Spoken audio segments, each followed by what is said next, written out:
قالو انہوں نے کہا سبحانکا پاک ہے تو. قالو قولا کا لفظ اردو میں بھی ہم استعمال کرتے ہیں. قالو قول سے ہے یعنی کہ اس کا قول. اور ہم نے پڑھا تھا جمع کی علامت اگر لفظ کے آخر میں واو الف یا نون یا واو نون آ جاتا ہے تو یہ سب جمع کی علامتیں ہیں. یہاں پر دیکھیں واو الف آ رہا ہے تو یہ جمع کا صیغہ ہے. قالو اس کا مطلب ان سب نے کہا. سبحانک سبحانہ کا لفظ اردو میں بھی عام معروف ہے. سبحانہ بولا جاتا ہے جس کا مطلب ہے پاکیزگی کے لیے یہ لفظ استعمال ہوتا ہے. پاکی بیان کرتے ہیں اللہ تیری. سبحان اللہ کی تسبیح بھی کرتے ہیں ہم. سبحانہ سبحانہ پاکی بیان کرتے ہیں یا پاک ہے. کا تو کا ہم نے پڑھا تھا اگر لفظ کے آخر میں کا آ جائے تو ایک مذکر کے لیے ہے. کی آ جائے تو ایک مؤنث کے لیے ہے. ٹھیک ہے. کا کی کما کننا کم کا مطلب ہے تم. سبحانکا پاک ہے تو. لا کا مطلب ہے نہیں. علم علم سے ہے کوئی علم. لنا ہمارے لیے. نون الف نا اگر لفظ کے نون اگر لفظ کے شروع میں آ جائے تو اس کا مطلب ہے ہم. نون الف نا اگر لفظ کے آخر میں آ جائے تو اس کا مطلب ہے ہم. لام کا لفظ ہم نے پڑھا تھا اگر یہ لفظ کے شروع میں آ جائے تو اس کے دو معنی ہیں. ایک معنی ہے کے لیے اور دوسرا معنی ہے یقیناً. لنا ہمارے لیے. الا مگر. الا مگر جیسے کہ ہم کلمہ طیبہ میں بھی پڑھتے ہیں لا الہ نہیں کوئی معبود الا اللہ مگر اللہ کے سوا. تو الا کا مطلب ہے مگر. ماں جو ماں کے ہم نے معنی پڑھا تھا. ماں کے معنی خصوصی طور پر دو معنی استعمال ہوتے ہیں.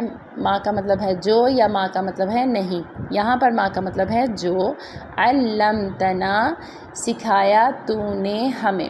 علامہ کا ہم نے پڑھا تھا علم علم جاننا ہوتا ہے اور اگر اس کی لام پر شد آ جائے تو اس کا مطلب سکھانا ہوتا ہے. ٹھیک ہے.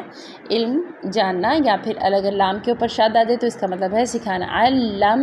علمتنا سکھایا تم نے ہمیں.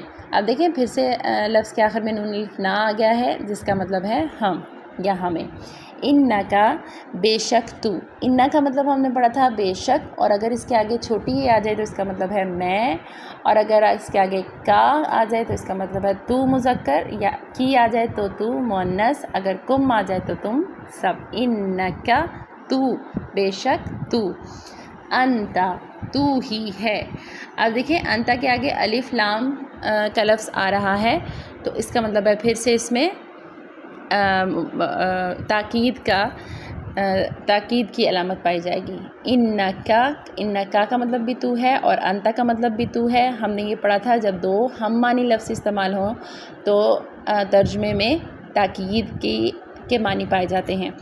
تو انکا بے شک انتا تو ہی العلیم پھر سے مبالغے کا صیغہ ہے. فعیل کا صیغہ ہے. علیم بہت زیادہ علم والا. ہم نے کہا تھا کہ جو لفظ فعیل کے وزن پر آ جائے اس کے معنی میں بہت زیادہ یا ہمیشگی کا صیغہ پایا جاتا ہے. الحکیم بہت حکمت والا ہے. حکیم کا لفظ بھی اردو میں استعمال ہوتا ہے جیسے دوائی دینے والے حکیم ہوتے ہیں ان کو ہم حکیم کہتے ہیں. یا پھر حکمت کا لفظ بھی استعمال ہوتا ہے وہ بھی اس کے ہم معنی ہی ہے. تو حکیم بہت زیادہ حکمت والا یہ اللہ تعالیٰ کا صفاتی نام ہے علیم اور حکیم.